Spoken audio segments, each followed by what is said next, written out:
Hello and welcome to the Dissidents Podcast, part of the Institute for Liberal Values. This is where we discuss how we can strive for a world in which freedom and reason are at the forefront of all human society. In last week's podcast, we began the first of a two-part series on a concept called the Dark Triad. This is a theoretical concept from personality psychology. It is comprised of three traits: Machiavellianism, narcissism, and psychopathy. Last week, we explored the link between socio-political extremism, such as alt-right ideology, as well as authoritarian political correctness, and the Dark Triad. This week, we will be looking at how the same Dark Triad traits may be linked to virtue signaling. When this occurs, well-meaning people might allocate their material and social resources to people who are neither victims nor virtuous, at the direct expense of those who actually need them. Okay, so in the last podcast, we talked about the link between so-called Dark Triad personality traits. So these are things that can be measured, that are sometimes alleged to be dark, and to be fair, can be very dark indeed. These are psychopathy, for which there's a clinical definition, Machiavellianism, for which there is not a clinical definition, and narcissism, which there is also a clinical definition. I wonder if you want to quickly rehash what they are, Elizabeth? Sure. I mean, I'll just read my little notes here.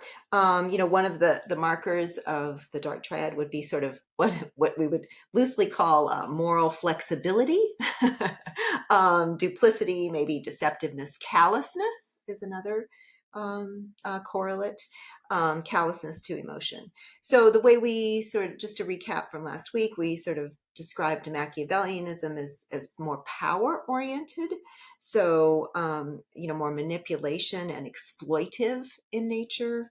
Narcissism, more self-grandiosity, more prestige oriented. And then psychopathy, more of a disregard for social norms. Also sort of a disinhibition. So, if we're more inhibited, we're like maybe nervous or afraid to engage in some kind of behavior, but they tend to be more disinhibited. A lack of remorse and cynicism. So that's some of the correlates. Okay. Yeah, and one of the big things that I think we need to get out of the way again, which was something that you really impressed upon me at the beginning of the last podcast, but I think it's really important, is the fact that, it's obvious that each of these personality traits can cause negative consequences, and hence why they're labeled the Dark Triad. But under certain circumstances, these traits are not simply desirable, they may actually be quite adaptive. So, for example, individuals who are high in psychopathy will gradiate towards jobs such as firefighters, policemen, and these are necessary jobs. We need people who have have a high tolerance, to risk. That's incredibly necessary. Right. So we might label that as pro-social psychopathy. So some researchers describe it that way, that these are people who, they have, it says disregard for social norms, but actually when they are functioning in an organization that has very high structure, like a police force or military even, or something like that, then they actually function quite well because they don't have to think about the norms. There are rules, right? There are certain rules. And that disinhibition actually obviously is an advantage, right? Who's going to rush into a burning building? Somebody that whose heart rate and stuff doesn't go up quite as much. So absolutely. And even prestige seeking, narcissism. Again, these are all on a continuum, right? So, we are all these things occasionally in our lives. In particular settings, we are more narcissistic. Maybe we're more Machiavellian in particular settings. So this is not something that, there's sort of state personality kinds of, research on how people maybe certain aspects of their personality emerge more in some areas than in other areas of their lives. I mean, one of the things I tell my students when I teach personality is, if a foreign body came down and was looking at our classroom, right? So I'm standing in the front and I'm waving my arms around and I'm talking nonstop, sometimes really fast, and I'm pointing at people and that kind of stuff. And what are they doing? They're sitting there quietly, right? Taking notes. Maybe they raise their hand tentatively occasionally. Sometimes they get excited and ooh, they really want to participate. But what would somebody think about our personalities, right? They would think that I am an extreme extrovert and all of them are introverts. And that's, of course, that's totally situational. I'm in fact quite introverted, and many of them are probably quite extroverted, but with certain aspects of our personality come out in certain times. So certainly it would be advantageous sometimes for us to be more Machiavellian, more narcissistic, and actually, sort of show some disregard for social norms occasionally. So. Well, quite. I mean, for example, a lot of the social norms. I mean, if you're listening to this podcast, probably you are one of the people who has noticed that many of the social norms associated with critical social justice, where it's dominant in academia, that there's something up with those social norms, that, it's not all right to go around mind reading and say, no, when you said, where are you from? That was a racist statement. You were trying to other me to try and point out that, no, I was just genuinely interested in where you're from. Making small talk. And this is right. And this is an exact example of a microaggression. This is on various university websites as a kind of thing that is, is a racist statement. And obviously that's completely absurd. But when people are making those kind of allegations and it's the norm to jump on people like that, then there is something up with those norms. And and that's just one example. And so if you are a person who maybe ranks, because it's a scale, ranks a little bit higher in psychopathy, and you're willing to say, actually, no, this is absolutely ridiculous, like me. Maybe I haven't taken the test. Maybe I do, probably. Then, that can be a desirable thing, specifically within the context within which we exist right now. And I should mention, and I mentioned this last week, that, psychopathy is actually not something that, usually, you say, oh, I took a test. It's actually, it is, and through an interview process, and, it's a much more thorough thing. It's not just like answer 10 questions on a little survey or something. So, it's seldom that simple. Ain't that the truth? Yeah, it's seldom that simple. Yeah, I mean, even intelligence, right? What we would regard as intelligence can't really be boiled down to simply IQ. Right. Yeah, part of it maybe can, but anyway, we're diverging. Similarly, narcissism. Maybe you think that you're smarter than the people coming out with these ridiculous rules. And maybe you're not wrong. Exactly. maybe you're not wrong. And maybe that confidence which would manifest as narcissism is perfectly well placed. Sometimes if something doesn't make sense, it's not because you're stupid. It's because it just doesn't make sense. No. Yeah. And look, I have to say, this is going to come across as narcissistic, but it's not just me. I've noticed that in academia, universities, where there are supposed to be lots of very smart people relative to the average in the public, probably that's true, and pure IQ status, that it's usually not the smartest people making the best decisions who get to the top. Sometimes it is. There are some smart people like Steven Pinker or Jonathan Haidt who are clearly very, very smart and they're doing very well for themselves. But often, really intelligent people can be held back. So if you're one of those people and you think, are the people above me really, really stupid because their decisions really do seem to be, there might be something in that. Yeah, so maybe the Machiavellians are the ones that get promoted, right? Yeah, and even then, right, Machiavellianism, look, if people are being abusive and manipulative, then it would be, and this was the whole point of what Machiavelli was really getting at in The Prince, I think. It would be naive if you didn't play the same game that they did, albeit, try and do it in a better way and try and do it without being dishonest or manipulating people for your own gain. You can manipulate, maybe you have to manipulate situations under some circumstances in order to improve the situation. That's just the reality of being alive. You know, you don't want to be so virtuous that you can't make any difference. Don't want to be a doormat. No, exactly. So you know, we're not condemning people who measure high in these traits. We're saying that you know, they're necessary, and maybe you have it, and probably I have some, and certainly in Machiavellianism and maybe psychopathy. And again, in different in different contexts, we probably you know, we demonstrate more or less of these traits depending on, you know, the situation that we're in. Right. So if you're surrounded by bad faith actors, then have at it. within reason, but you know, you don't want to come across as this kind of evil person, but you know, you have to play around with these things. One other thing that I mentioned last week that I want to just, you know, reiterate is that one of my sort of complaints, if there's a complaint about the area of personality and sort of people's you know, lay people's sort of you know, maybe get enamored with personality and they kind of like the idea. One of the things that I recognized when I was in, you know, doing more consulting was that oftentimes when you, you know, you sort of, when you give people some sort of personality, you know, measure, or maybe a thinking style measure, sometimes that, you know, they're labeled those.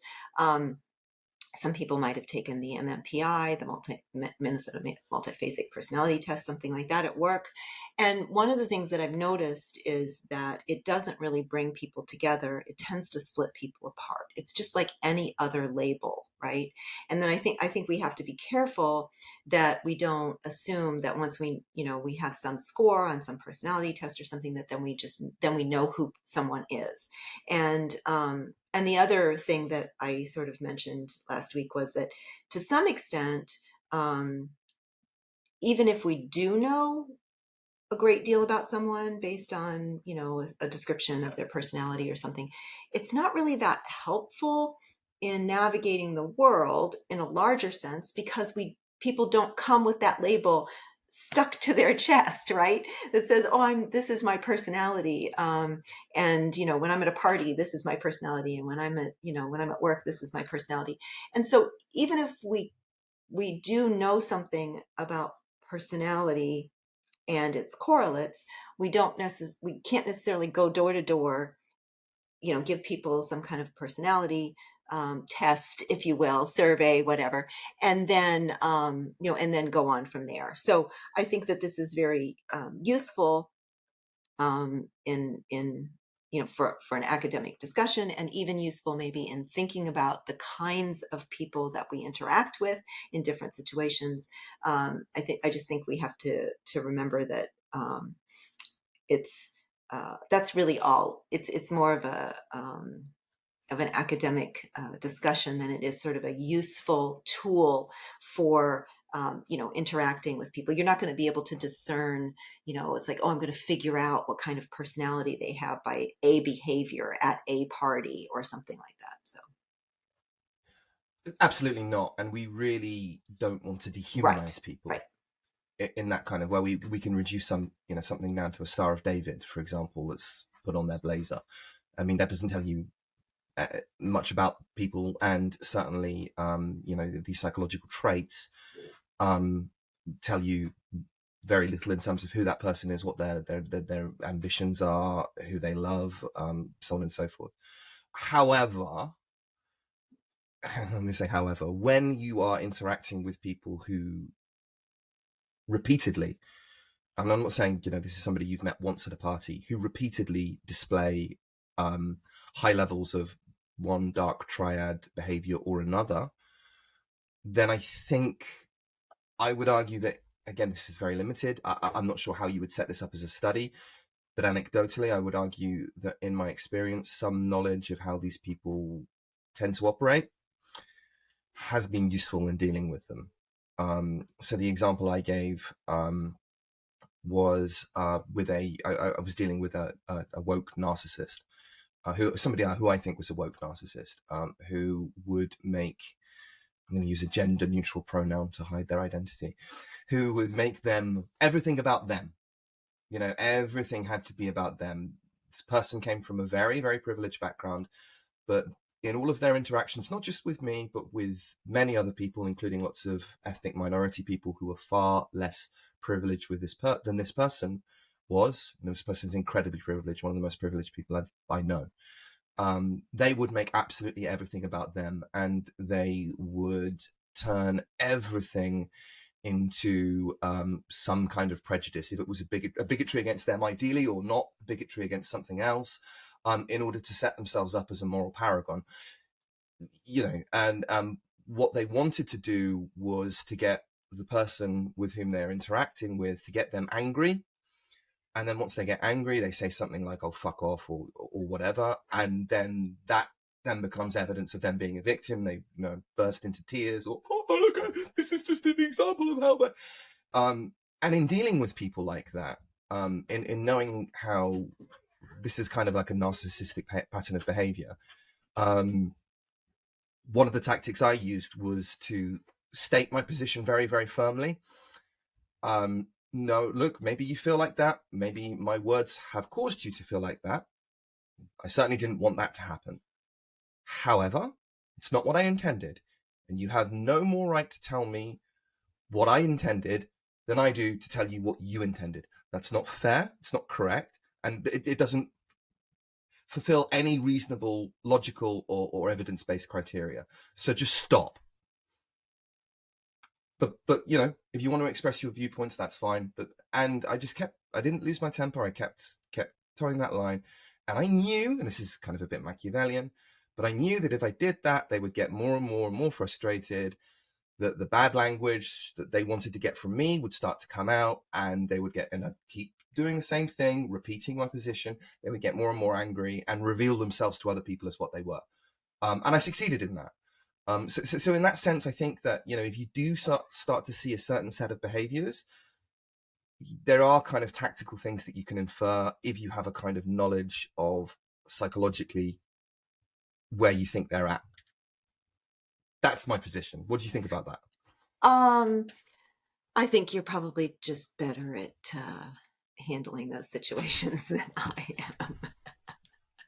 Whether you know someone's personality or not, I think you're, you know, like some of us are just more observant in advance and more prepared in advance. So, but you know what, anything we can do to help people think about others. I mean, I know that when I read this article, even though I'm, you know, already well aware of much of this, when I read the article from last week, when I read the article for this week, I certainly feel like I learned some things, and I thought I saw some, you know, some parallels. And I don't know necessarily that it helped me prepare for a response of any kind, but I do think there's a little bit of comfort, I think, in understanding, you know, what's going on there. The world seems so foreign right now in many ways. So it just I feel like sometimes I just woke up, I'm in another universe. I'm not sure what happened, you know. And a lot of, you know, when we talk, each time it helps me to explain this new universe that I'm in just a little bit more. And that is very comforting. Even if it doesn't change the way that I interact with others, I think it's changing the way that I'm thinking about things myself. And that's helping me to cope. And hopefully that's helping people who are listening to or watching this as well. You know, things are very, very, very messed up at the moment. And there are people who are useful editing and saying, oh no, you know, there's no such thing. You know, that's nonsense. Clearly nonsense. Things are very, very messed up. The new norm that is prevailing, not in the wider world out there, by the way, but certainly within legacy media, largely within social media companies, largely again, and also especially within academia, is toxic. You know, you know, if you're existing in an environment where you are any environment where you're walking around worried that somebody is going to jump on something perfectly innocent, like where are you from, and twist it in order to allege that you're somehow guilty of some sort of bigotry, and that if you question that allegation, you're even more guilty. This kind of Kafka trap that they deploy upon you. That's not a healthy situation for anybody. And it's not healthy for them either, by the way. This is generating a lot of psychological stress for these people too. They may be getting dopamine hits by successfully making accusations and stuff, but they're, I've a friend of mine who recently transitioned out of wokeness. Okay. Describes, he said, he just said, "Look, I can't go back." He's a little bit what he would call neurodivergent. A little bit, doesn't seem particularly strange to me, but whatever, he feels that he is. And he's just saying, look, I don't tend to communicate. I tend to over-explain things, and I do that because I'm nervous of being misunderstood. And then I was accused of mansplaining. But and it's awful for him. So it's awful to exist in. It's not a healthy environment.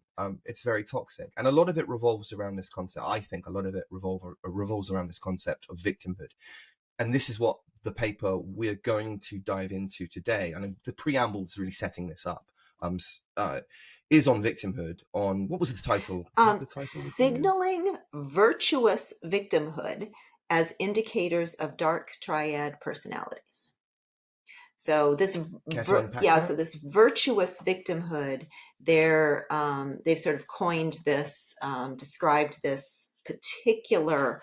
So it's not just victimhood. It's not just being, signaling virtuousness, but it's signaling virtuous victimhood. So the idea would be that signaling victimhood would sort of, from an evolutionary standpoint, would tend to gather, send out a signal that you're in need of assistance. Okay, so you're injured, you're in some way, and you need you need help.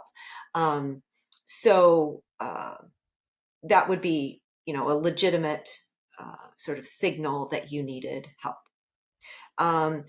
The idea, though, is that if someone is injured and they got injured, or part of their injury is due to some sort of non-virtuous reason. So one of the examples that they gave here was that a person was shot and paralyzed after robbing a bank, I think, and driving they're trying to get away. Okay, so they had actually engaged in illegal behavior. And so guess what? You're a victim of, you're paralyzed now. This is clearly bad. However, you're not so virtuous, right? And so this combination of being virtuous and a victim, then in theory, in the article, in the author's minds, would garner more support. So whether that more support is money, they also had, just driving someone to the airport. So, a favor, something that you would not necessarily expect to be reciprocated or necessarily ask to be reciprocated. So any more virtuosity added to the victimhood is more likely to get you attention, money, some favor or something like that. So let's like flesh this out with an example.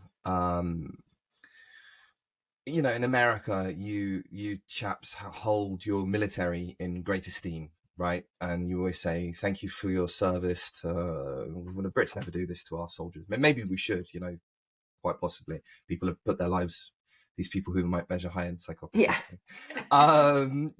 You say, thank you for your service. You seem to genuinely appreciate these people. They get discounts in stores. Yes, lots of, right? At gyms, they get, either no or reduced membership fees. Restaurant discounts, that kind of thing. And I'm not saying it's, hugely widespread, but it's definitely, there's definitely some benefits available. Yes.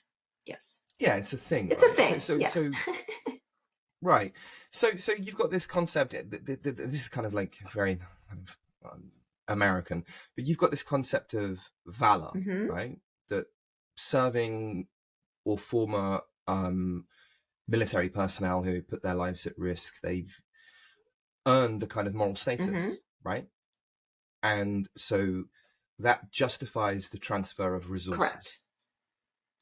So those resources could be financial, so you get a discount at the restaurant or a gym fee, or they could be social. Thank you for your service, and recognition of their valor, of their moral status, or favors. For example, if there is, I would imagine, if there is a beggar in New York who is no longer in the military, who's been injured in some war somewhere, Iraq or whatever, and is consequently less capable of performing a job, or psychologically challenged or whatever, that person would be more likely to receive aid from strangers than a person who wasn't particularly virtuous. It was just somebody like me, for example, who hadn't served in the military.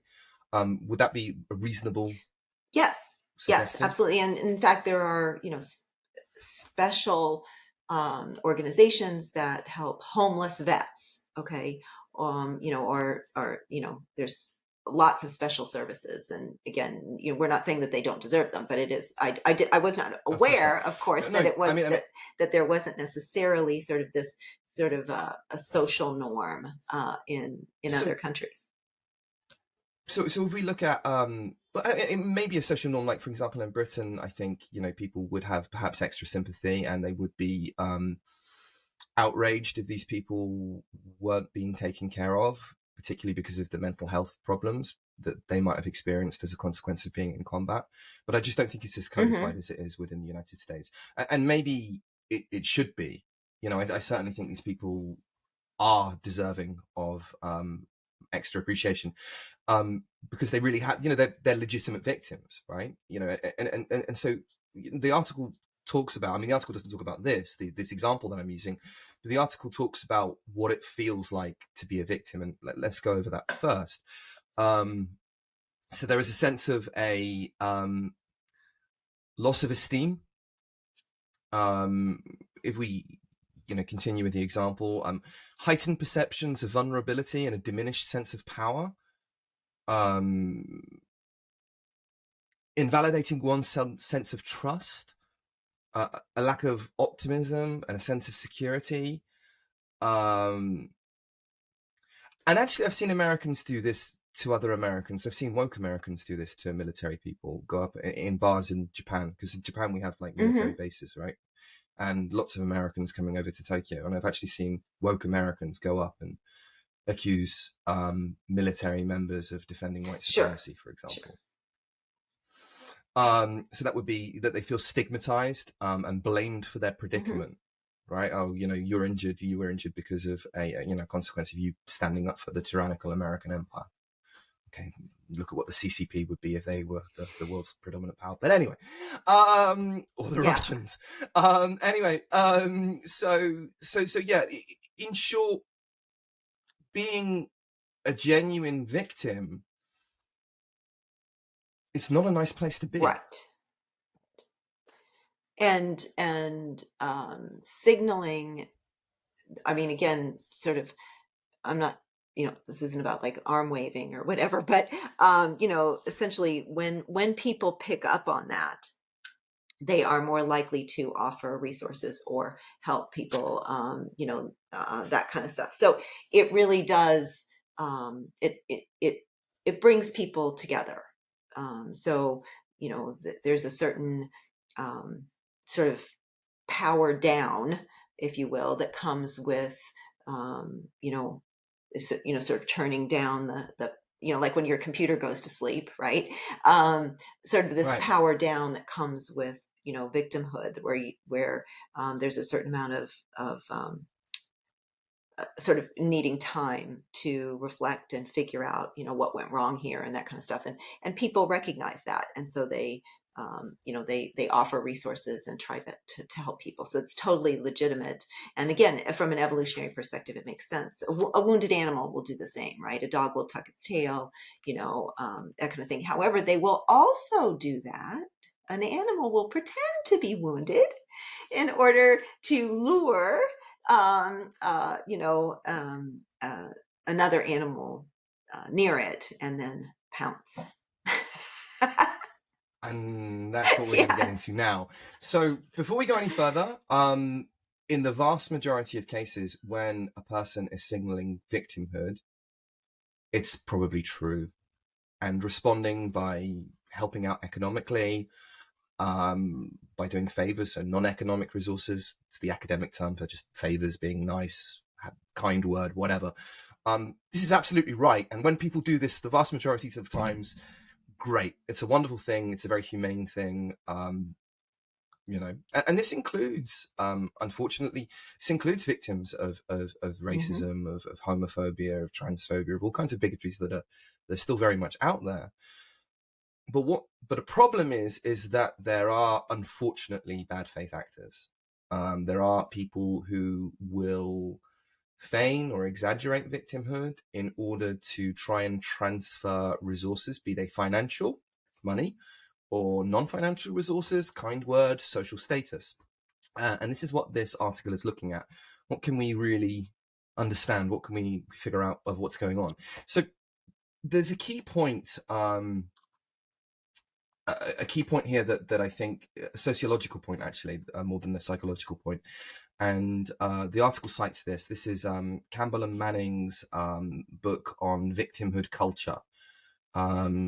Safe Spaces, Microaggressions, The Rise of Victimhood Culture. Off the top of my head, it will be in the show notes. But Campbell and Manning, great book, read it. And what they notice is that there has been a moral shift. So they talk about three kind of distinct moral cultures.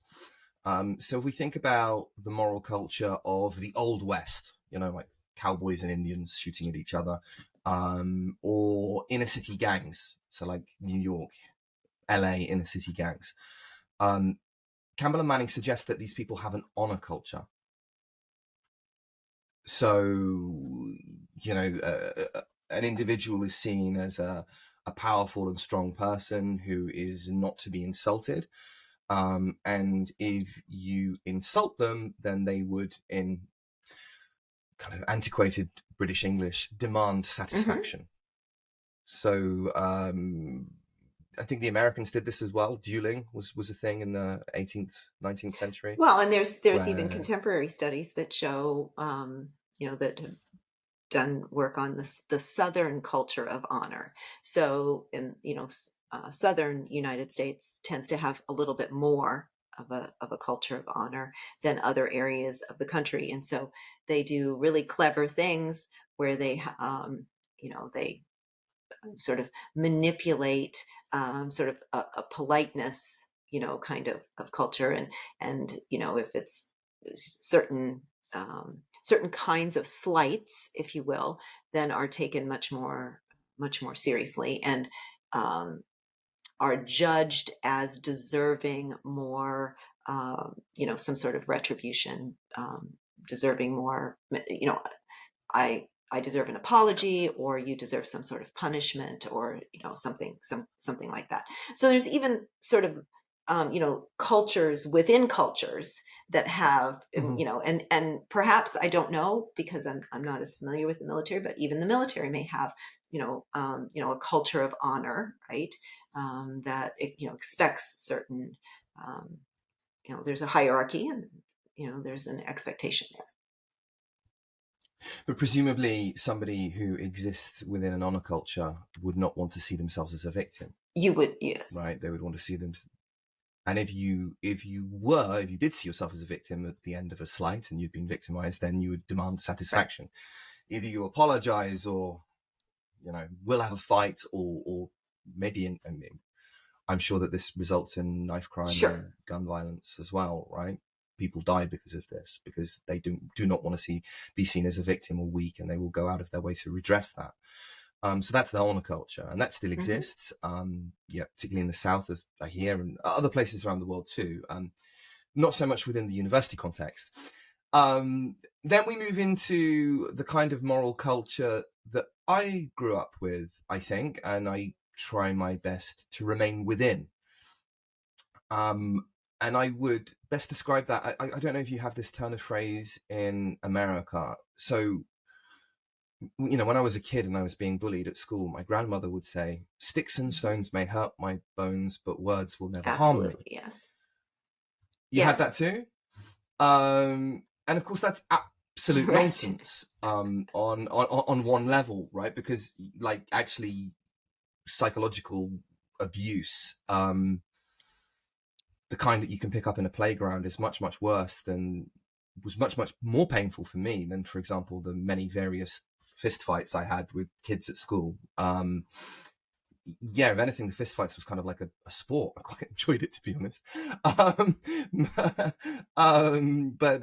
You'd have a bruise or a black eye, but nothing so dreadful, but kind of being ostracized, or, which is, words, hurts a lot. So on the surface, that seems like complete nonsense, but there is a kind of deeper truth to it. And that deeper truth is not to say that, words don't harm. It's to say that there is a kind of a dignity within human beings that should be, you should be dignified in spite of the kind of psychological abuse that is being leveled at you. For example, if you're a person who's being cancelled, it's horrible. These things do affect you, but you should try your best, nevertheless, to remain resolute and not compromise your sense of decency as a human being, and try to appeal to some greater justice, whether that's legal, or if you're a religious person in God. If the dignity culture would be the divine spark within you if you're religious. If you're not, it's just an innate sense of dignity that, you can remain resolute and you can remain a decent human being in spite of what's happening to you. So that's the kind of culture that I think we grew up in, where I think things have become so dystopian. The present is a foreign country. They do things differently there. Is how this is now is transitioning into a very different culture, which is what Campbell and Manning call the victimhood seeking culture. So this is where you gain social status by seeking victimhood, or alternatively seeking to intercede on behalf of perceived victims. Yeah, aligning yourself with a victim in order to essentially, sort of gather status based on, your alignment with a victim. And to be clear, this might not be entirely negative. Having a sense of justice and wanting to stand up for people who really are victims, great. Seeking victimhood is quite tough. I mean, this is the big thing that Haidt goes into in The Coddling of the American Mind. It's that, if you truly believe yourself to be a victim of all these various slights, if you're going out of your way to look for insults in order to justify your victim status, and you believe it, if you think that you are one of these victims, then you're going to see demons around every corner. This will put you into a victimhood mindset. You will experience psychological distress, fear, and anxiety. This is what happened to my friend who is transitioning out of wokeness right now, is realizing, well, the kind of anxiety is beginning to melt away. You will experience a loss of esteem if you believe that, that, for example, all the white people are being unconsciously racist to you. You will believe that, you might not believe yourself to be beneath them, but you will think that they think you are beneath them, even if they don't. You will have increased sense of vulnerability, diminished sense of power. You will believe that you're stigmatized, and Haidt draws this, and he connects it to increased rises in suicide, in self-harm, in depression, and all sorts of quite measurable negative outcomes that are disproportionately impacting upon young people, wherein the kind of victim of young people, particularly at university and particularly women, wherein the victimhood culture is most prevalent. Am I missing anything there? I don't think so. I guess one thing I would say is that before we get too much further is that the authors of this article go to great lengths to say that they are not applying this to the type of culture, the type of environment that we are talking about. So in their introduction and in their discussion section, their conclusions, they use a lot of words, several paragraphs in each section to describe that, oh, this is not where we're going with this article. This article is about, according to the authors, that this article is about how people may use virtuous victimhood in order to swindle, in order to maybe, the grandparent scam kind of, those, to get to, scam the elderly, to cook the books at their job, to skim money, those kinds of things. So they are definitely not applying it. We are taking it upon ourselves because we see that when we read this article, we saw the connection, but we don't know, of course, what their original goal was. Their original goal may have actually been related to what we're talking about, but they may not have gotten the article published had they gone that way. This is a 2021 article. My suspicion is they probably couldn't have gotten it published had they gone that direction. No. So, I just think, I think it's kind of, I really noticed that. I'm going to put on my Lee Justin hat, if I would do if I had one, and just say, well, there's an awful lot of university students in your sample sizes. So, you're not directly talking about that, but it's a reasonable inference to make if you've got lots of university students. And you know what? I didn't look up these authors. I maybe it'd be interesting to know whether what other kinds of research they had done in the past, and whether any of them had maybe been canceled or anything. This would be a kind of interesting little dive. Yeah, and I think it's worth pointing out that, such is the culture. We're bemoaning the kind of the toxic norms at the moment, where if you want to kind of do something that's rigorously criticizing the kind of cultural norms that are prevailing, you often have to do it as a bit of a Trojan horse. It's kind of like, we're not saying this, but it's all there in the data.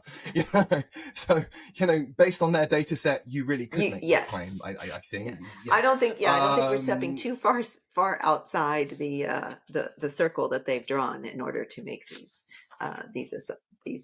connections. Yeah. And I would hazard that likely they kind of wanted us to make these connections. I don't know. I don't know. It's certainly a possibility. So we're not saying this, but if you say it, that's okay with us. Yeah. It's okay. Yeah. So they're, again, their hypothesis here is that the dual signal of virtuous victimhood will induce those who perceive the signal to offer more social and economic resources to the signaler than the presentation of either just virtuosity or just victimhood. So this is a combination. Right. So let's give a crystal clear example of that, and one that we've used already in this chat that we've had. So the dual signal would be, let's say, a former American retired military service person. Right, just the fact, regardless of whether they're injured or not, just the fact that they've served in the military, they are displaying virtuosity, valor, if you like. Okay, so that's signal number one. So they could be completely psychologically healthy. Let's say like a politician who is campaigning for office, but was a former Marine and is completely corpus mentis and is fine. The fact that he was a Marine is itself an effective signal, and maybe a fair one. We're not trying to say that there's anything manipulative about this. So that would be number one. Then you'd imagine somebody who is injured on the street, like a beggar who can't work. They're not necessarily showing virtuosity, but they are showing the victimhood, that they've been injured in some horrible accident and they can't take care of themselves. So that also induces an effect. So you've got those two signals. They're both effective. The virtuous, the Marine, let's say, who's fine, and then you've got the beggar who is injured, who is the victim. They're both effective signals. If you combine the two, so now we've got a Marine who is psychologically injured and can't work, that's the most effective. To be clear, there are people who signal virtuosity genuinely, and there are people who signal victimhood genuinely. And there are also people who, like these very many psychologically traumatized American ex-personnel, who signal both genuinely, who are genuinely virtuous, who genuinely did lots of stuff, and who are also victims at the same time. But that signal, regardless of whether it is real or not, when you combine the virtuosity and the victimhood, the hypothesis of this paper is those two combined, whether it's real, whether it's fake, that's the most effective combination within the victimhood culture. Okay, I just want to make that crystal clear. Okay, so the hypothesis then goes beyond that, and basically they say, moving now out of the genuine and looking at the disingenuous, when we don't necessarily have any real virtuosity, when we don't necessarily have any real victimhood either. The article says that there are some people who are presenting themselves as victims, but don't seem to be displaying any of the psychological distress, anxiety, loss of esteem. Quite the contrary, they seem to be esteeming themselves even more for being victims. They don't seem to have the heightened perceptions of vulnerability. They don't seem to be hiding the fact that they're victims, for example. Neither do they have a diminished sense of power. They seem to be forming communities around being a victim. Well, to be clear, early in these, there's really most of the studies are manipulating participants to view a target. So the early studies are trying to figure out, will a participant give to a target? Okay, a target that is described as both virtuous and having victim status. So the early studies are really, so for example, the one that I talked about where David was shot either volunteering at a charity softball game or walking in front of a grocery store, or at a strip club he frequently visits. He's married, and so the early studies are really demonstrating that virtuous victimhood works, right? So that's the essentially just demonstrating over and over again that participants do seem to view virtuous victimhood as the most worthy. Okay, so I just sort of wanted to say that they do establish that it's not, they don't just hypothesize it, just like, that they really establish, and I think, through several studies that, signaling victimhood and virtue is the most effective way to sort of get, resources that people would not expect to be repaid, like a non-reciprocal kind of relationship.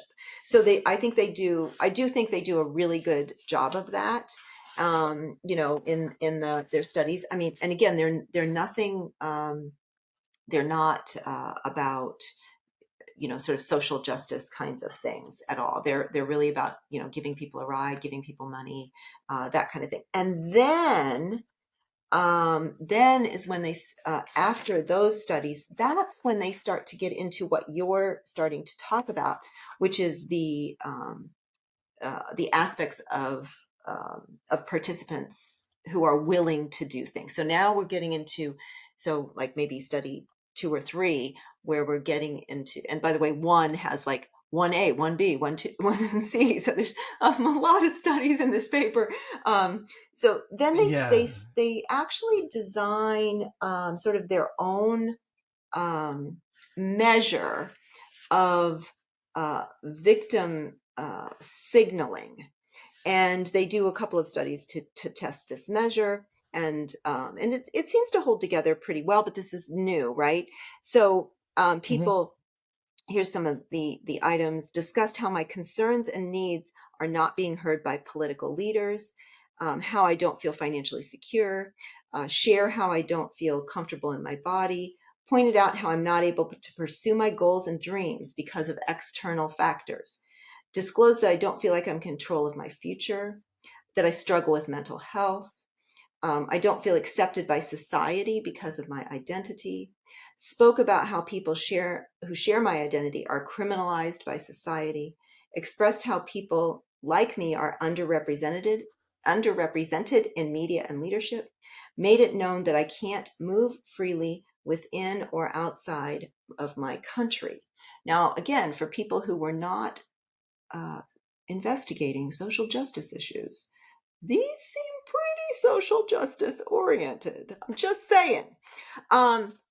Yeah. But anyway, they do. So they then use this measure. So they have there's other items on here that they eliminated because they did not find them to be useful in the model, and they tried a 2-factor analysis, and they ended up just putting these together as a single scale. And so this is where we start to get to the studies that say, okay, we've established through several studies, at least within this paper, they believe they've established that virtuous victimhood works, right?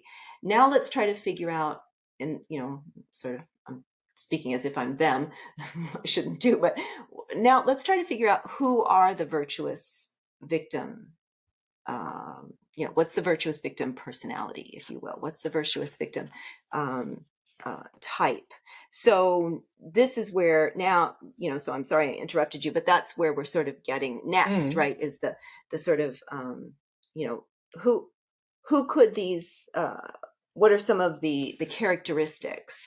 If we have this scale of victim signaling, so this is the victim signaling scale, okay, then who's likely to do it? So now we get into, right, the dirty dozen, right? They're going to link the virtuous victim scale here to the dirty dozen, which is the Dark Triad. And this is what you were saying, like it's the correlations are not overwhelming, but very consistent, and in some cases quite strong. So like with victim signaling, the Dark Triad, there's every item on here is a significant positive correlation. And then they did multiple hierarchical regression, and found that many of these aspects remained significant in the model, even when they took into account people's demographics, which should have, which would partly account for their legitimate ability to claim some form of victimhood, right?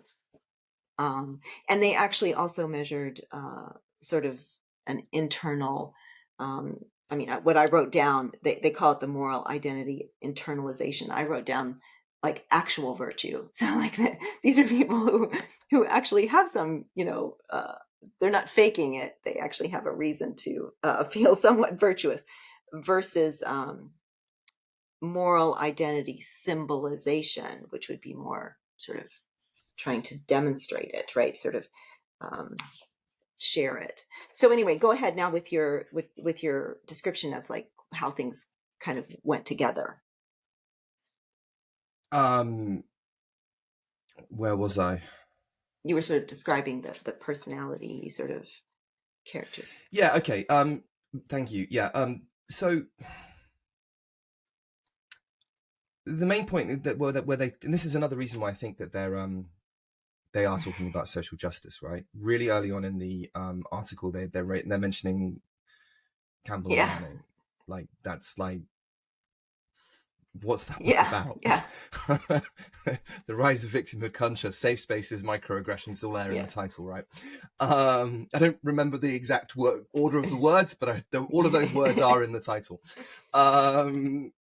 So, and I think they say directly early on in the article that, I'm paraphrasing again, but in some contexts, it seems that claiming victimhood status is advantageous, even fashionable. This break between victimhood status and the kind of psychological anguish, from my from my perspective, when I was, for example, made the victim of malicious rumors about me that just they weren't even exaggerations, they just completely plopped up out of nowhere. One of which was that I was a homophobic psychopath who, maybe I am a psychopath. I was a homophobic psychopath who had, certainly not homophobic though, who had bullied gay students and sabotaged LGBT events on campus. I've never fallen out with any gay students. I've only ever fallen out with Who one has student time for all because she was that? following me around campus. No, and sabotaging LGBT events. Honestly, the only thing I feel bad about the LGBT events is that I haven't had anything to do with them at all, and maybe I should have been a bit more supportive. And that was largely because I was being lazy or I had other stuff to do. But I certainly hadn't sabotaged anything. I've never done that. But and again, what happens with people when they invent these rumors about you is that nice, intelligent people believe them to be true, and they don't want anything to do with you, even though, for them it is true. And so how that feels is awful. People will tell you that, oh, well, okay, it's not true, therefore it shouldn't affect you. Well, maybe you're right. That's the kind of dignity culture coming through, right? But the reality, they have a point, and you should try and insulate yourself. You shouldn't be woe is me. That won't help. But the reality is that it does affect you. When people won't make eye contact with you, based upon something you haven't said or done, something you're completely innocent over. When you know that people are talking about you and saying all kinds of horrible things about you, you don't want to exist in that space. It's awful. But then once you get out of that space, you don't necessarily, when you're in the pub with a different set of friends, you don't necessarily want those friends to see you as being weak either. And so, I'm kind of talking about it now, but it's an uncomfortable thing to talk about, like, as right? It's not nice. It's not pleasant. It's certainly not something that you go around boasting about. But the point is that there are people.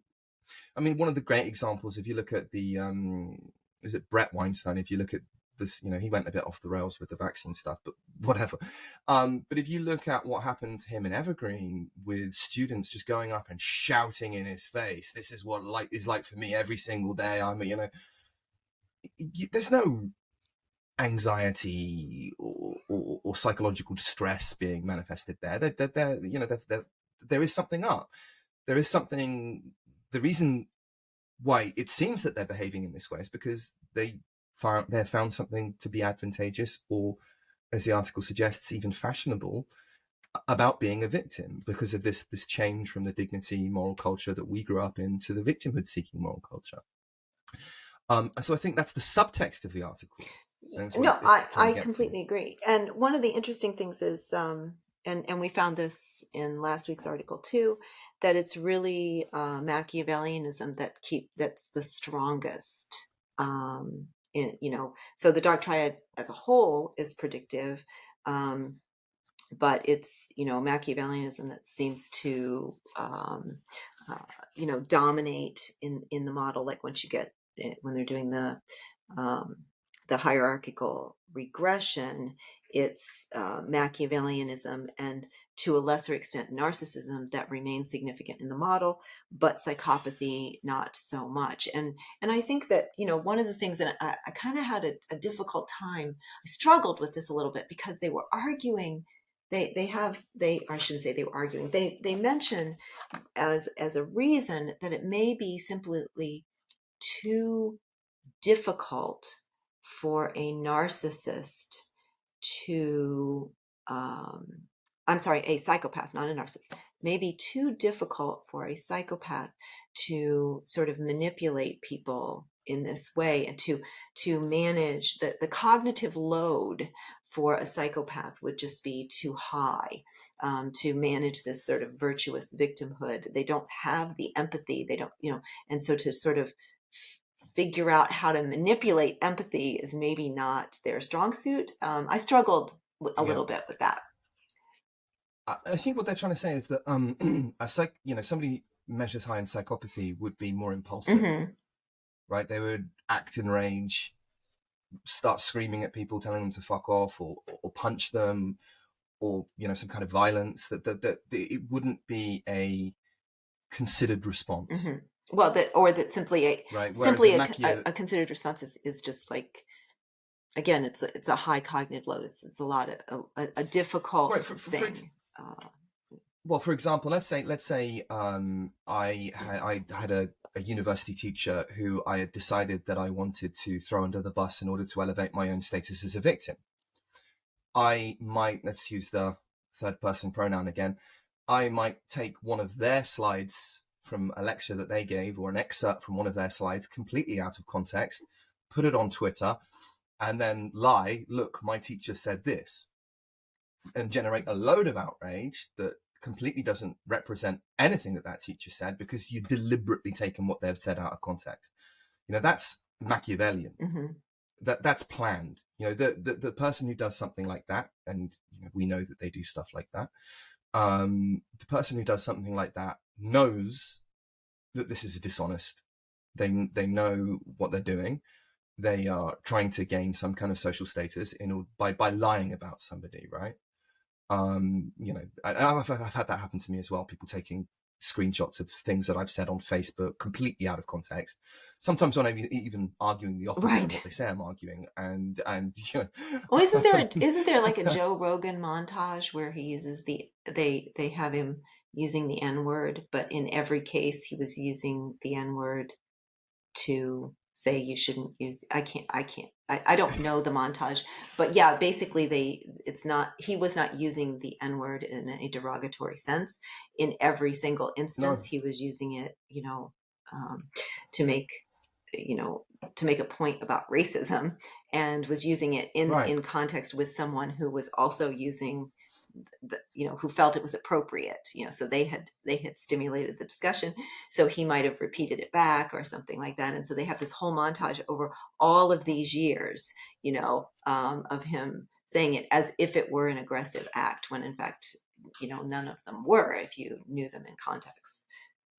Well, it's like now we've got people rewriting Mark Twain. Right. Mark Twain wasn't a racist, but he would use that language. Right. In order not to say that using this language is good, but to show how undesirable and ugly it is, right? And so that kind of reported speech 10 cultural minutes ago was not only fine, it was desirable. Okay, let's make sure people are aware of this language and the impact that it has, and why we shouldn't use it, and the historical context. Now we can't even have a sensible conversation about it, right? Because the reported speech is banned. So you can't use reported speech anymore. Hence when, you say, okay, this racist says X, and a professor in a classroom says, here is an example of a racist statement. This is why it's racist. And then this is why it's racist. This is why it's damaging, which should be perfectly reasonable.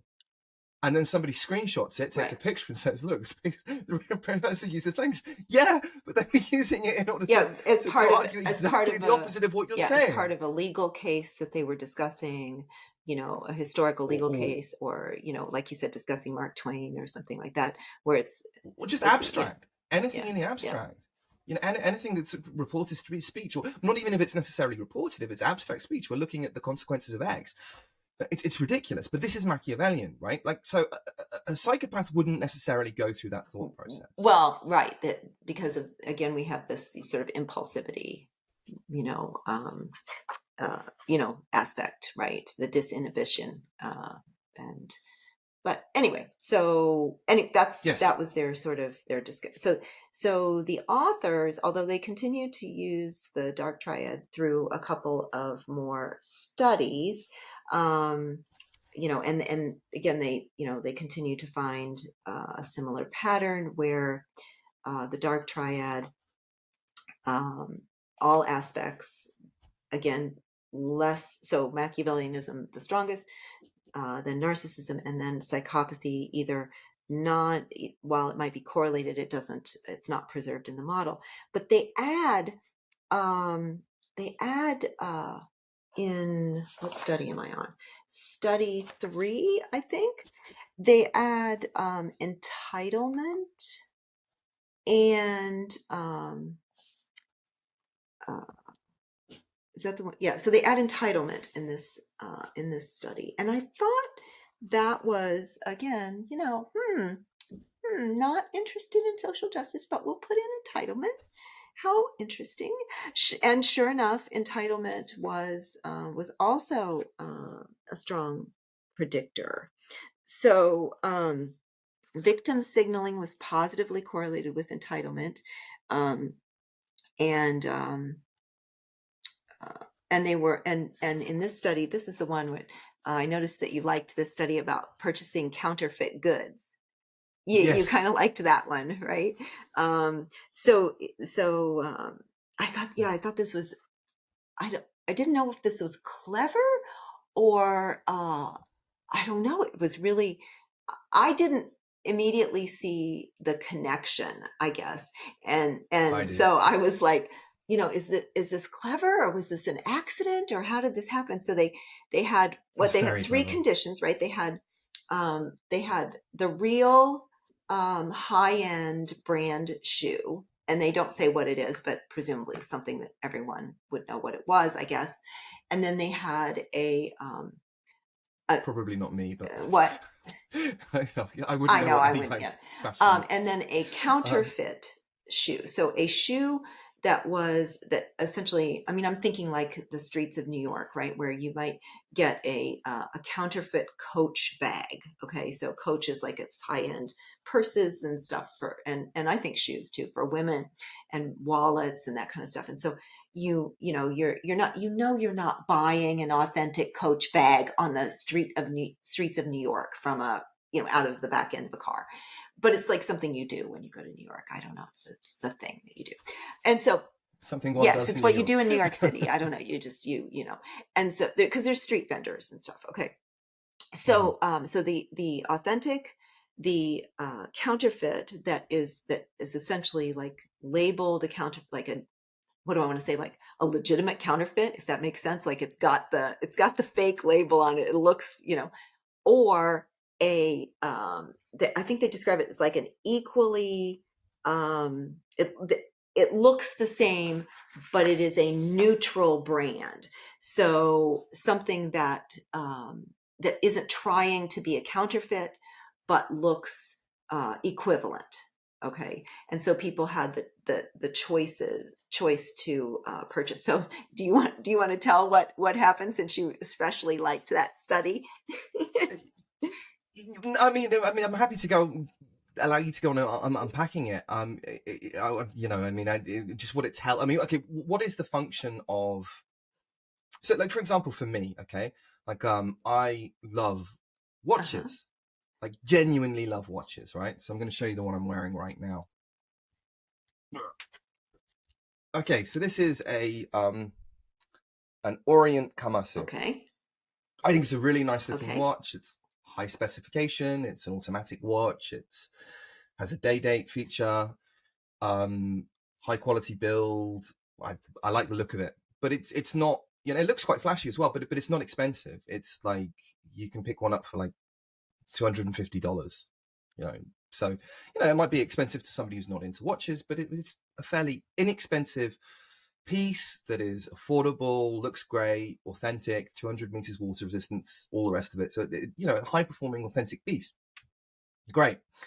But for the same price, what you could do, and like I was looking on Facebook the other day at like fake Rolexes. Okay. And oh my God, like the quality of the fake Rolexes these days is just, you would, like, even somebody like me who really likes watches, like I would not be able to tell the difference. They've not just made all of the same materials. Once you take the case back off and you look at the mechanism inside the watch, they copied the mechanism and all the different engravings on the mechanism that most people would never see. A Rolex owner would never see the inside of his watch or her watch, in all likelihood, right? The jeweler would. But even down to that kind of level of detail, everything has been beautifully copied. And you can pick up one of these things for like $400, which is just absolutely astonishing. Now, I wouldn't buy one. But what is the kind of person who would buy one? Well, according to this. Well, let's just be, before we go there, let's be fair. Maybe there's somebody who really loves the look of a Rolex Submariner and they know that they can never get one because of or they're unwilling to pay the price and they just want to buy one because they like the look. I'm sure those people exist. Hey, again, I have bought fake Coach purses from a vendor in, on the streets of New York City. Because, you know why? It was fun. It was just fun to be like, and then you announce to people, it's like, this is my fake Coach bag. Right. I bought it while I was in New York. This is my souvenir. Fair enough. Yeah, so there are legitimate reasons for buying counterfeit products, and you could go on and say, is it a moral thing to do? Because, the people who are being paid to make the design and the rest of it. But whatever. What we're not saying, or what I'm not saying, we're not making a labor relations statement here. No, and I'm sure I've bought counterfeit stuff before as well. Have I? Yeah, I think I have in China. Yeah, definitely I have in China, in Shanghai. People do it. We're not saying that this means that you're a dark triad person. Right.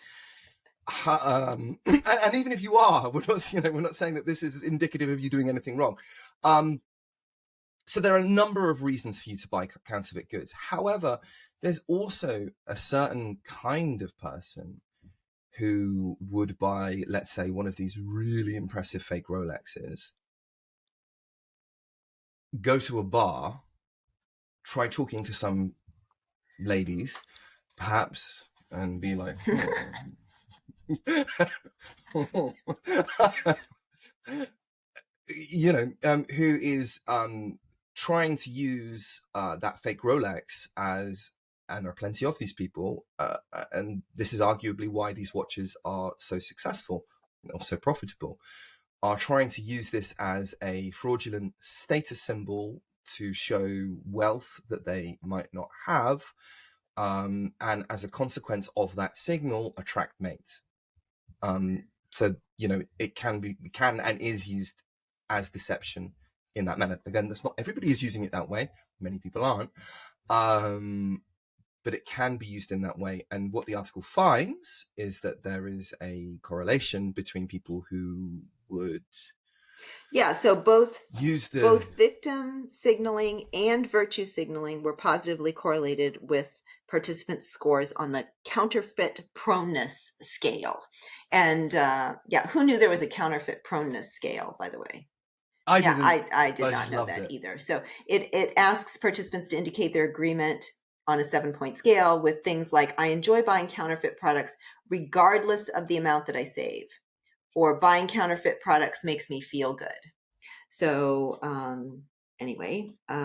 apparently people who buy counterfeit products are somewhat more likely to score high on victim signaling and on entitlement, and then on the aspects of the dark triad. So there you go.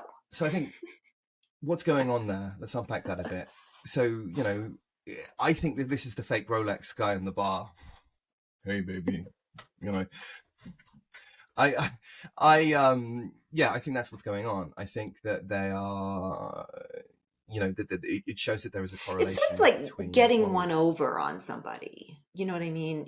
Just sort of like, I told you, like, one of the fun things for me when I bought my fake, little Coach bag was telling people that it was like a souvenir from New York City. This is like something that you do, and so I was like telling people, like, by the way, this is my like $6 Coach bag, so yeah, but presumably the people who score high on this scale are not having so much fun with it with other people. They might be having fun with it in their internally, but not necessarily having fun with it for with other people, except perhaps to get one over on somebody, to actually sort of trick someone into thinking that they had the real thing, like you said.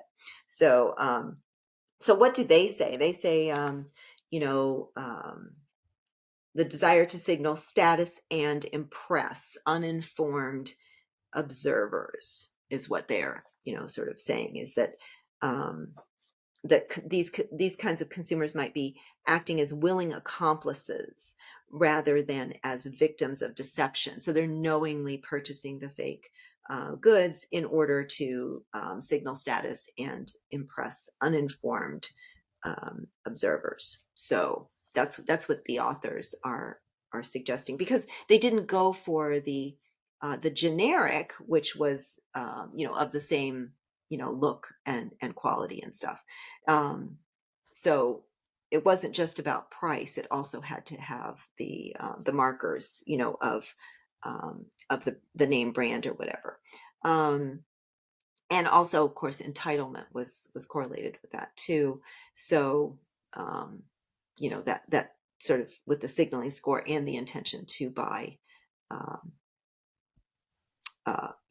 particular brand of shoe. So, so the Dark Triad was a significant predictor for both purchase intentions and of the counterfeit product and the perceived morality of purchasing counterfeiting materials and of the counterfeit. It says morality of the counterfeiters.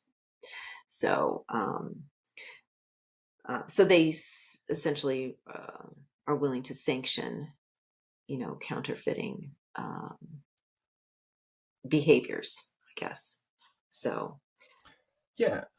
So I thought, and then we thought that was. I was just, it's just not. It's never. This is definitely not something I would have ever have thought of. That study is not something. It's very clever. Yeah, it is very clever. But it is clever, isn't it? And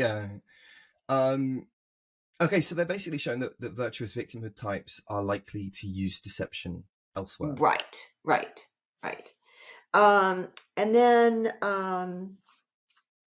in the next study, this is when people were offered an opportunity to cheat in a computer game for money. So the participants were offered that, they were told that they could get paid for accurate. I think that I understand this correctly. Correct me if you think I'm giving the wrong impression, but I think that if they could get $1 if they accurately predicted the flip of a coin.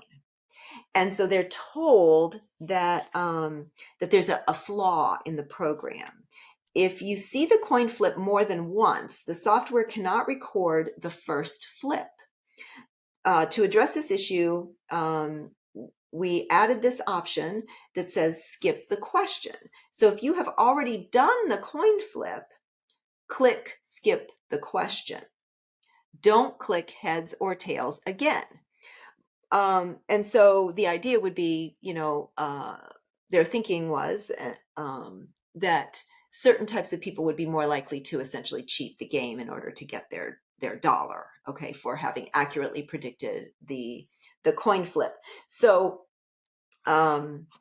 they're going along, they're answering their electronic survey, and then they come to this coin flip. And so participants were asked to indicate whether they had guessed the result of the first coin flip correctly.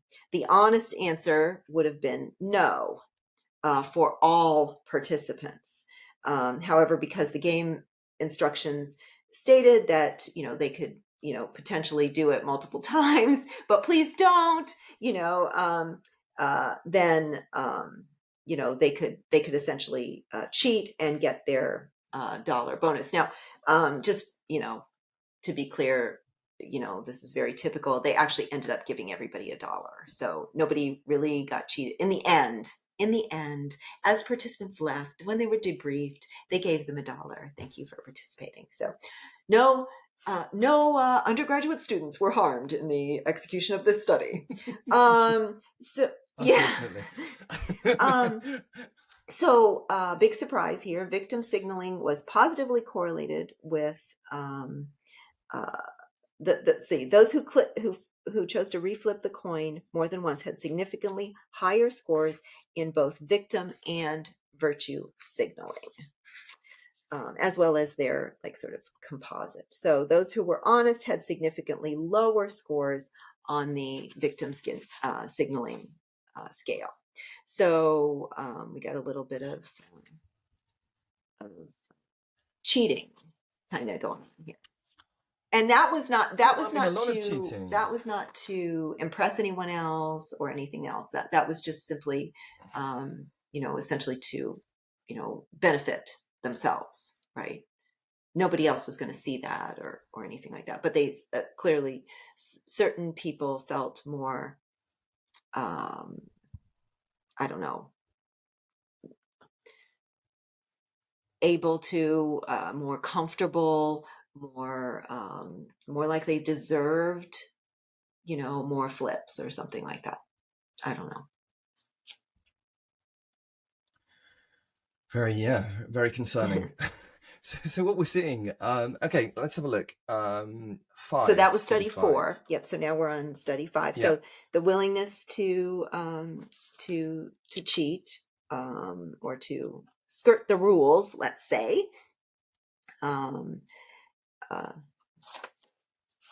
was associated. So then,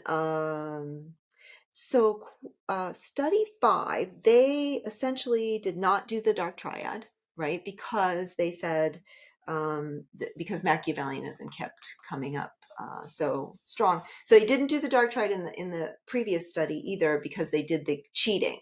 They did that was their dependent measure.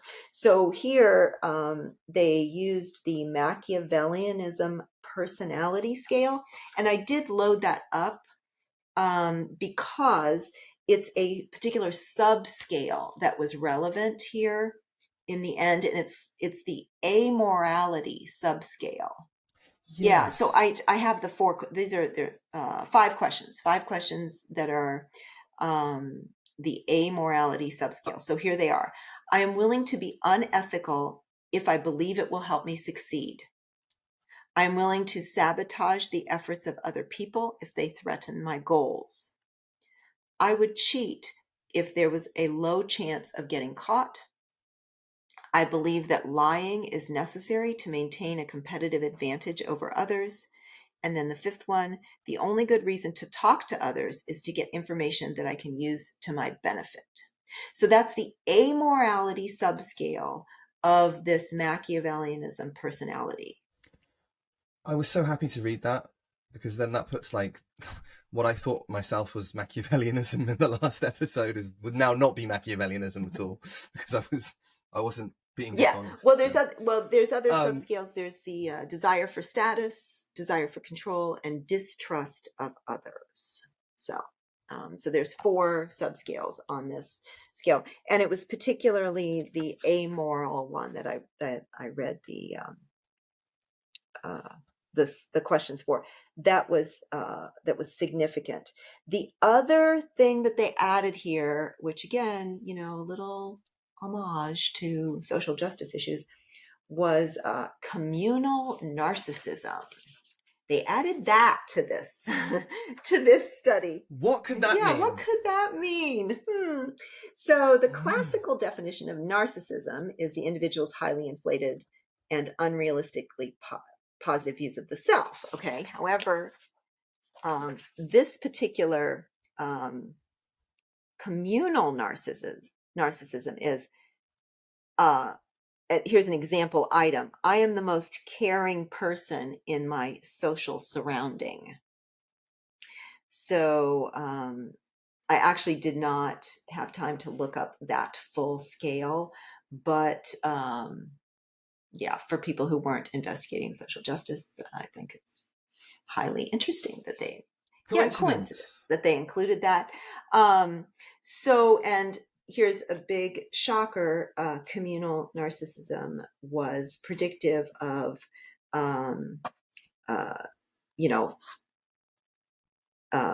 let's see, it was predictive of desire for status, desire for control, and Machiavellianism, total, and also the amoralism. So basically, all of the subscales, except for distrust of others, communal narcissism was correlated with all of the subscales and the total of the Machiavellianism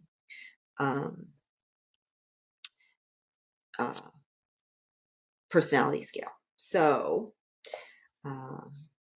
there you go, and also significantly correlated with communal narcissism.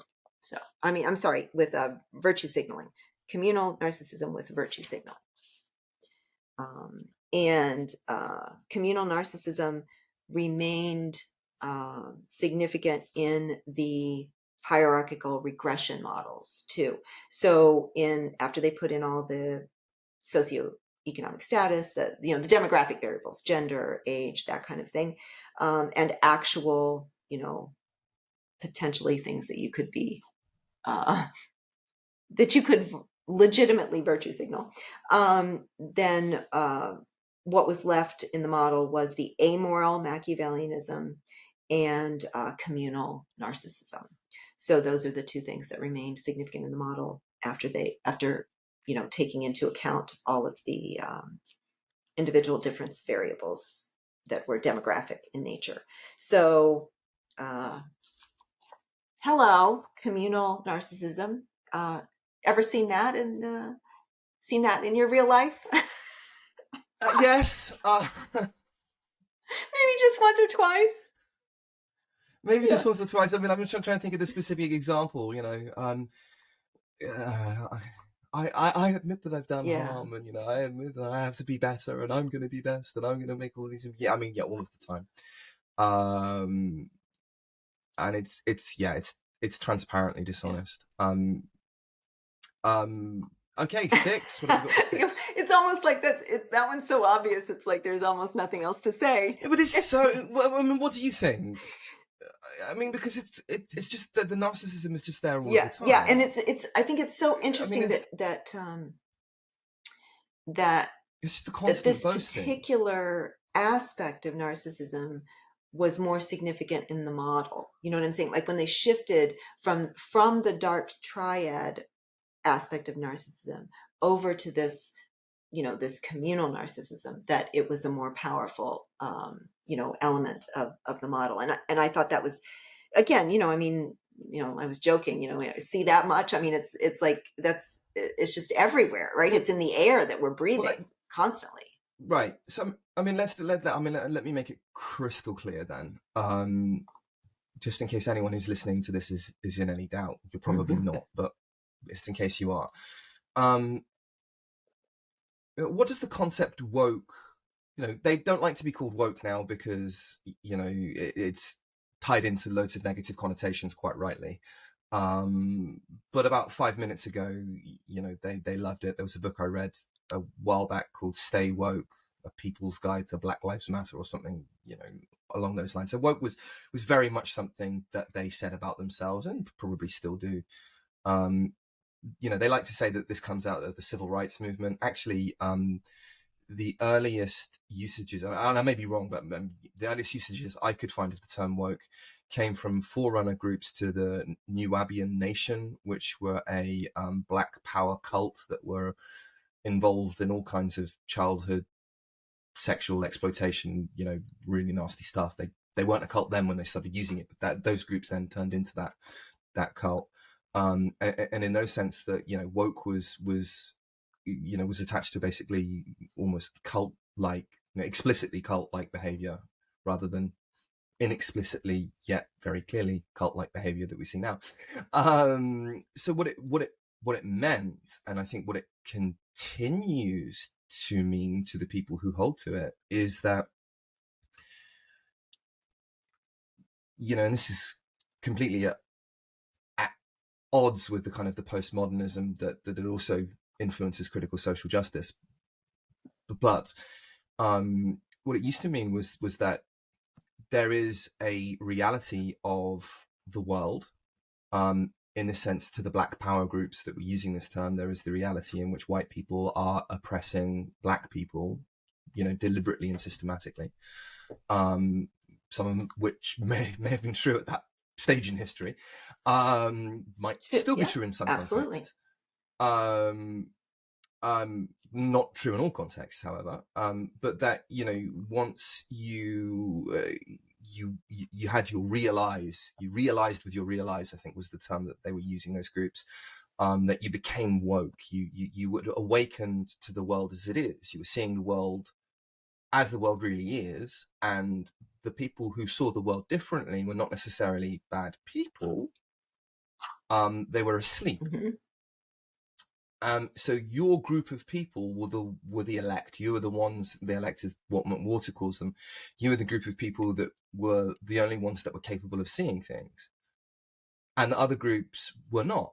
Other groups of other people with other points of view, they were just wrong. That's inherently narcissistic. You're believing that you and your group of people are the only people that has a real understanding of the world as it exists. It's incredibly narcissistic. It doesn't matter that these people who have this narcissism may sometimes be correct. It would be narcissistic to say that they weren't sometimes correct, right? It'd be narcissistic to say that they have nothing to offer. But that's what they're doing. They're saying that other people with other contrasting points of view have nothing to offer. That's not what they're saying explicitly, but that's what it implies. Well, sometimes similarly, they say explicitly. Sometimes they do, but yeah. Well, I just listened to an hour-long meeting in which somebody, did that for the entire. Yes, and also did what you mentioned a few weeks ago. Also, not only pointed out that everyone else in the meeting was racist for an hour, including a PowerPoint presentation demonstrating that.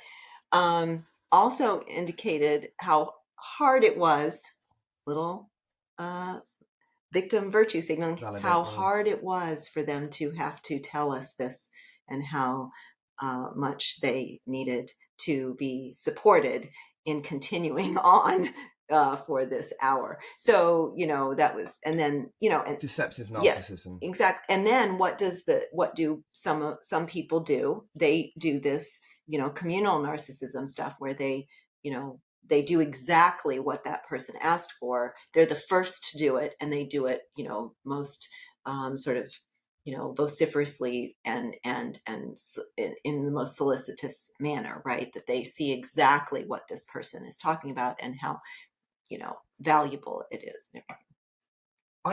How can it be valuable when they're saying the same thing over and over again, and it's transparently dishonest? And you know what? And what the president. It's valuable because you get social status for going along with it, right? Even though it's bollocks. You know what the presentation was about? That 2 minority candidates had not been rated exactly the same. So there must have been, again, they're not the same person. So the idea that they were not rated exactly the same, I mean, that's inherently racist, right? That we have 2 minority candidates, so they must be exactly the same. Okay? And if they're they have to be because diversity means that everybody's the same to these people. I mean, it's like, do we not? It's not diversity. Yes, do we not see the? I mean, I had to listen to that for an hour about how it was racist to not rate 2 minority candidates as if they were the same person. So it revealed, and don't get me wrong, both people were rated highly, but they were not rated highly in exactly the same way. So therefore, it was racist.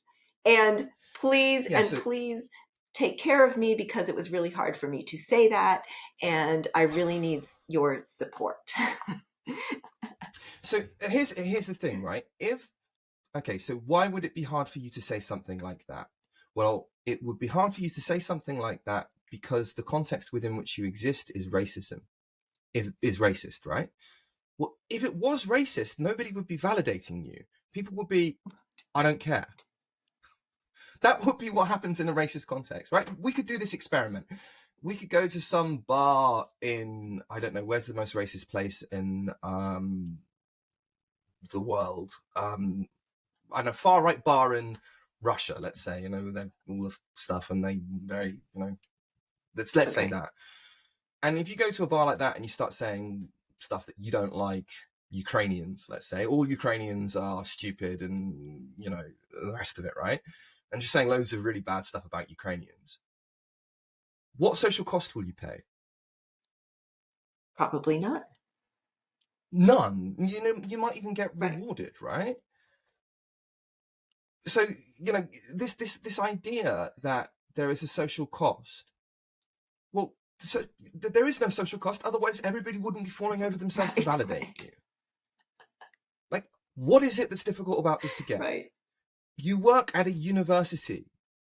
Presumably, you have at least some intelligence. And the people that you are calling racist hired you, and you're using your minority status to say that we are racist and we hired you. Doesn't make any sense to me, right? No, but yeah, it doesn't. No, it makes no sense at all. But it's not only is it completely incoherent, not only is it deeply manipulative, obviously deceptive and narcissistic, it's worse than that, right? Because racism still exists, right?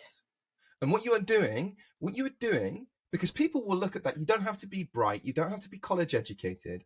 A standard working class guy who's working in a factory would be the first to look at that, point out, and that's bullshit, right? You don't have to be trained to know that that's bullshit. It's obviously bullshit. It's not hard to see that it's obviously bullshit. Now, here's the thing.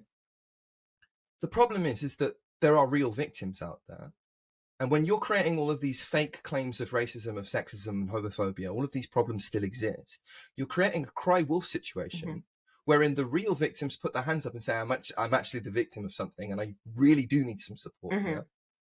And people will look at those victims on the basis of the cry wolf syndrome, on the basis of there seeing so many frauds, you know, trying to deceptively claim status, and they won't give help to those people. Yeah. It's damaging. Right. It's not just narcissistic. It's not just deceptive. Yes, it minimizes. You're screwing, like you said. It minimizes actual, you know, real victimhood, right? Real virtuosity. It's minimizing it and making it less likely that people are going to get, people who really need help would get help. So to put it another way, to put it in a more economic way, like let's say there are the resources in terms of people's time. I mean, how much time they can afford, how much favors they can give is limited, right? It's finite. It's not infinite. The amount of money that can be allocated is also limited, right? These are finite resources, whether they're economic or non-economic, right? We can measure them, you know, in terms of time, in terms of effort, in terms of calories expended, whatever. We can measure these things, money too, right? There is only so much money that can go to victims, deserving victims. Right? There is only so much finite time. There's only so much resources, whatever those resources are, that can go to victims. If you are posturing as a victim in order to persuade people, because they believe you're a legitimate victim, to persuade people to give you those resources, whatever they are, you are stealing those resources. Stealing, because, you know, you're pretending to be something that you're not. You're stealing those resources from those individuals who actually need them.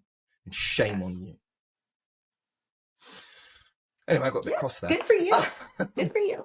Okay, so study 6. Is this the last? I think this is the last one, right? It's the last one, yeah. So this is we hypothesized that Dark Triad traits would predict exaggerated reports of mistreatment. through through the frequency of signaling virtuous victimhood. So this is the one that's probably the most social justice-y, right?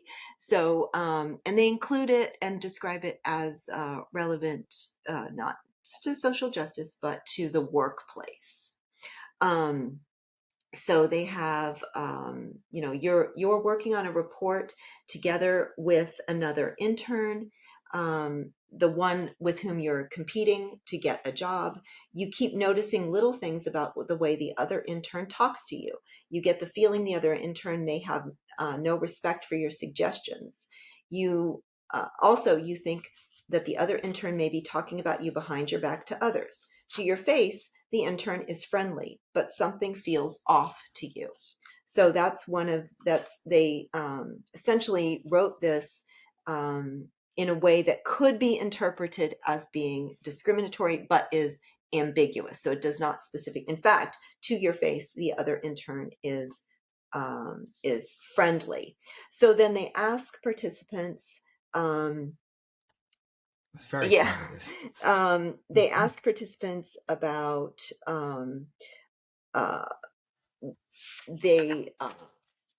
aspects of that little scenario, and they offer people an opportunity to suggest that other sort of extrapolate beyond that little ambiguous vignette.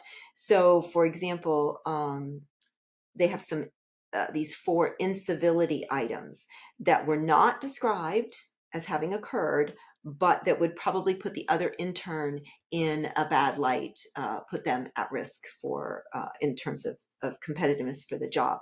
So here they are: put you down in front of coworkers, made demeaning or derogatory remarks, addressed you in unprofessional terms, or ignored or excluded you from professional functions. Now, again, those are not things that were included in the vignette, but they offered people an opportunity to, sort of check those off that that the other person had, that the other intern had engaged in those behaviors. And sure enough, they found that virtuous victim signaling was positively correlated with both the exaggeration and discrimination indices. So the virtuous victimhood was also, so it was correlated with the exaggeration of the vignette, and then also the discrimination index, which was things like the employee discriminated against you or treated you inappropriately, so actual, sort of discriminatory language, more legal language.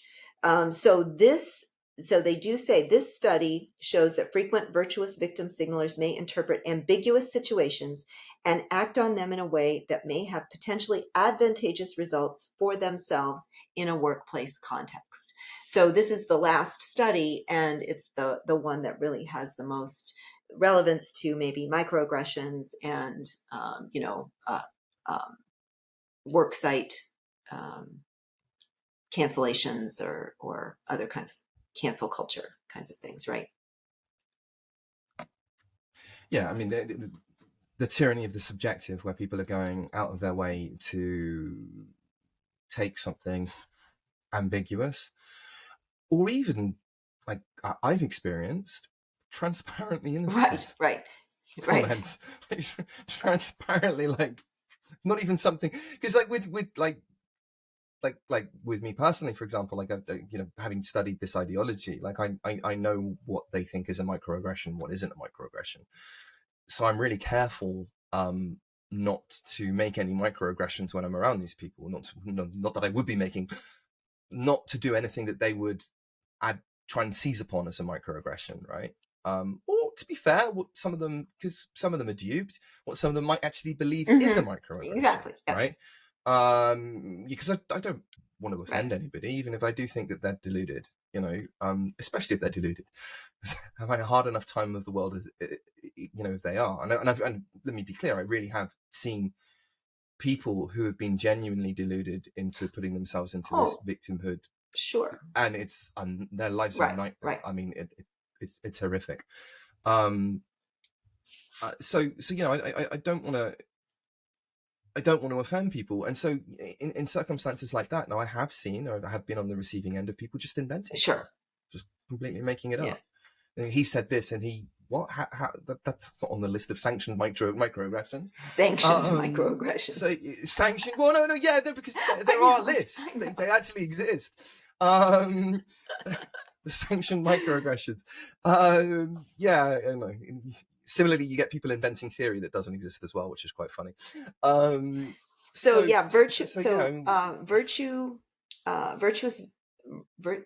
Virtue victimhood was positively correlated with the exaggeration index, with perceived discrimination, and then again with aspects of the Dark Triad. So you know, again, like it kind of made me wonder if they did study 6 first, and then they realized, well, we can't publish this. We got to build up to that right. one.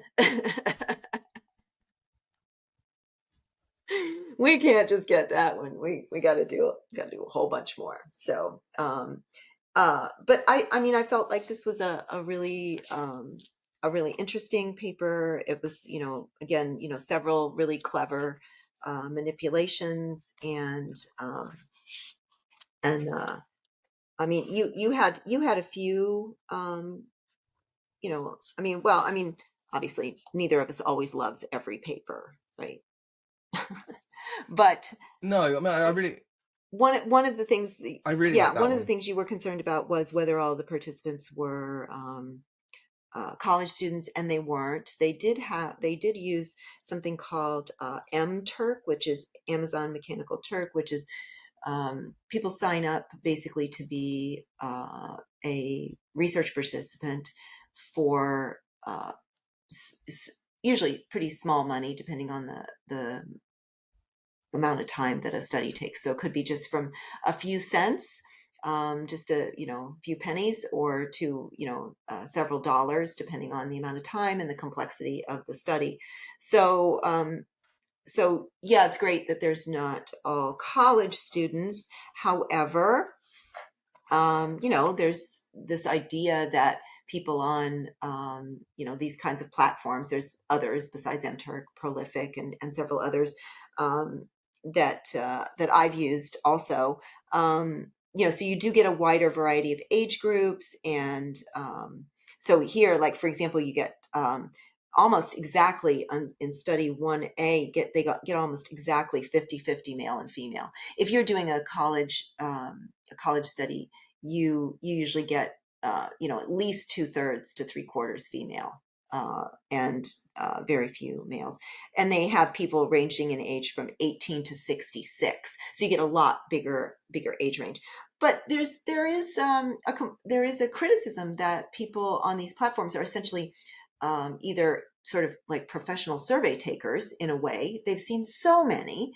They see these, it's the same kinds of scales over and over again, the same personality scales, the same, whatever. So they kind of get habituated to it and maybe a little bored.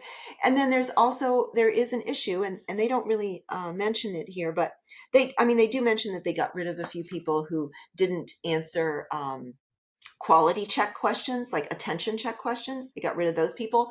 But it is, occasionally, people are, taking, they have a computer set up and they're taking like 6 or 8 surveys all at once. Maybe they even have a bot, to essentially click things and stuff. And you can't always catch all of those things with an attention check. So, even if a person legitimately answered the question, it doesn't mean that they were paying attention. True of college students too. So we don't want to, but I do think that, it was really an interesting paper, and I enjoyed reading it. Yeah, and to conclude, let me ask you about, are you less skeptical now of the kind of Dark Triad correlation with what we would call woke critical social justice types than you were last time? I don't think I'm I guess it might have moved the needle a little bit. Yeah, it might have moved the needle. So I don't think it convinces me that it's any more useful, other than sort of like, for me, it's sort of a self-soothing kind of thing where it's like, oh, okay, so you know, when you're canceled, you start to think you start to kind of believe you're crazy. You wonder, right? You Yeah. wonder, like, No, yeah, and you do. so it is. I think it's really genuinely therapeutic to sort of work your way through some explanations and some, and certainly, again, I certainly see myself here also. And especially in that last one, because after being canceled, I am definitely uh, in this sort of microaggression mindset, right? Where I navigate the halls, and every comment to me uh, feels like an aggressive act. So if somebody just says, "Oh, hi, Elizabeth, how are you?" That does not feel friendly to me. That feels like they want to gloss over. I've never received any acknowledgement of what they did to me, and now they just want me to move on. So I'm in this microaggressive mindset. So I can see myself in some of these too.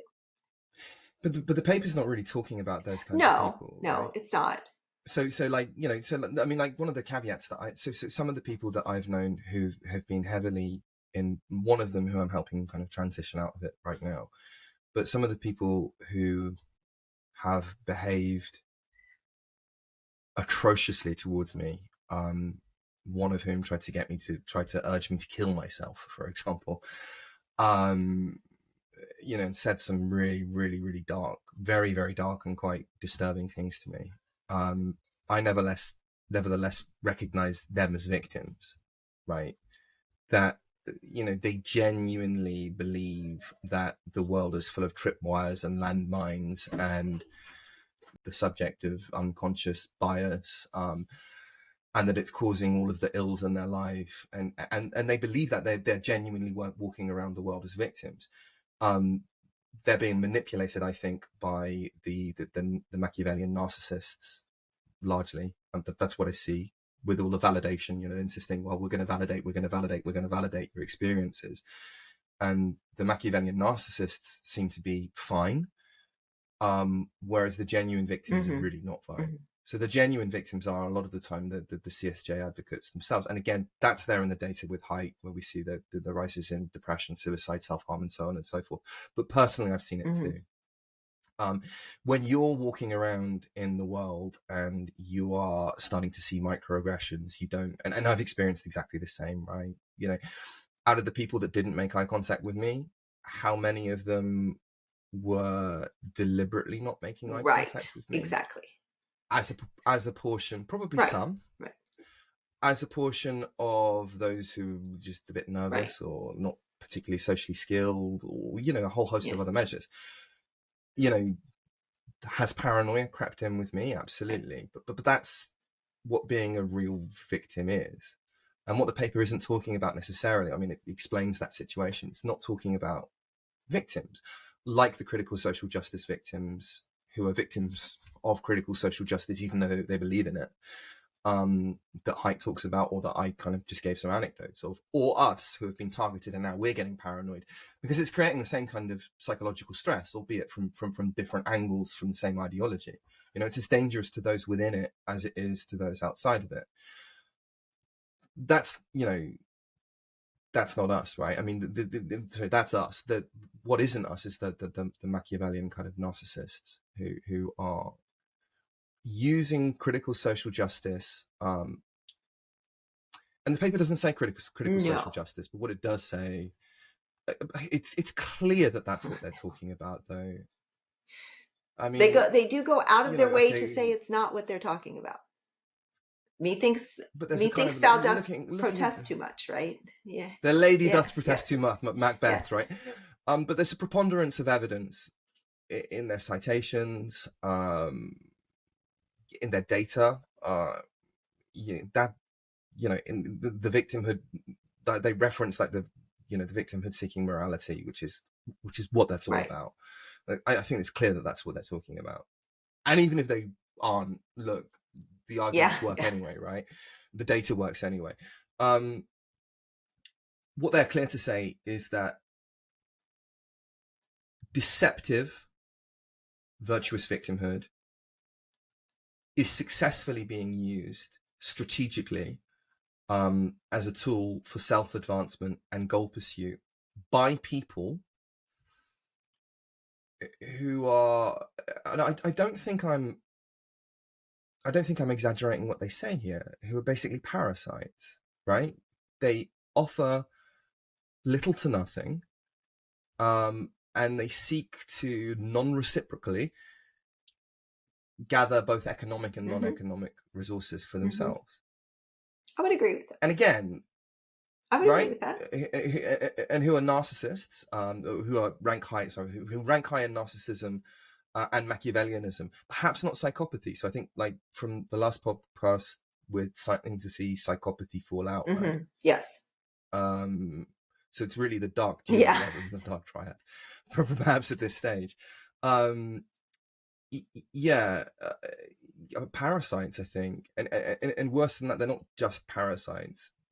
There are, and here's the final thing that I want to kind of emphasize, that I don't think the article covers, because it can't, because it's pretending that it's not about social justice, right? Critical social justice, is that this is the antithesis of social justice, right? What these parasites are achieving is the antithesis of social justice. They are creating a cry wolf syndrome, wherein there are so many bogus claims of racism, sexism, and homophobia, and so on and so forth, that the real racism, sexism, and homophobia, which, that these are still problems, will then be conflated with this nonsense, and people will ignore them. And so these people are diverting resources to themselves by pretending to be virtuous victims, and that means that the victims themselves, might not get them as a consequence. And that's a deeply malevolent behavior, in my opinion. Good. Anything to add? No, I think that's a pretty good summation.